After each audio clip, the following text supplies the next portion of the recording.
ہم اکثر سوچتے ہیں کہ اللہ ہم پر ایسے معجزات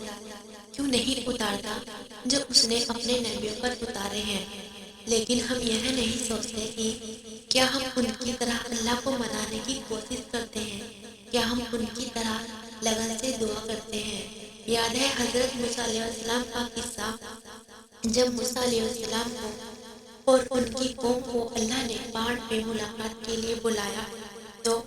حضرت موسیٰ علیہ السلام اللہ سے ملنے کی تڑپ میں اپنی قوم سے پہلے کوہ طور پر آ پہنچے تو اللہ نے انہیں فرمایا، اے موسیٰ، کیا چیز تمہیں اپنی قوم سے جلدی یہاں لے آئی؟ تو موسیٰ علیہ السلام نے فرمایا، اے میرے رب، میں وقت سے پہلے آپ کے پاس اس لیے آ گیا تاکہ آپ مجھ سے راضی ہو جائیں۔ انہیں معجزے اس لیے ہی تو ملتے تھے کیونکہ وہ ہمیشہ اپنے رب کو راضی کرنے کی کوشش میں لگے رہتے تھے۔